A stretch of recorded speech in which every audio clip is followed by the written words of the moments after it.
বরগুনায় আমতলীতে যৌতুকের দাবিতে গৃহবধূকে নির্যাতনের অভিযোগ উঠেছে। এ ঘটনায় মামলা হয়েছে আদালতে।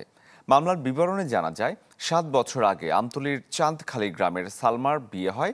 বিয়ের পর থেকে যৌতুকের দাবি করে নির্যাতন করত তার স্বামী। সবশেষ গত শনিবার কথা কাটাকাটির জেরে তাকে মারধর করা হয়। এরপর জ্ঞান হারালে শরীরের বিভিন্ন স্থানে গরম খুন্তির ছ্যাঁকা দেওয়া হয়।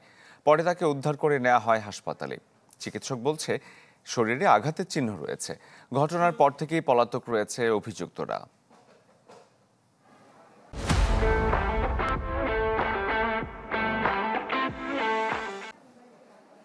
মাইরা পরে ওই যে খুঁটির সাথে ধাক্কা দিছে মাথা, তখন আমি অজ্ঞান হয়ে যাই। পরে হুঁশ হয়ে দেখি আমার সারা শরীরের দাগ। উলঙ্গ করিয়াও পিডেইছে, এমন বিবস্ত্র অবস্থায় হ্যাঁ দেখানোর মতো এরকমেরই নাই।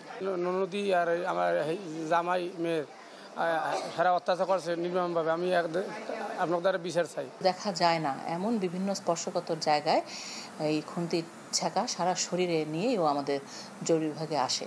তারপর তাৎক্ষণিকভাবে চিকিৎসার ব্যবস্থা করা হয়।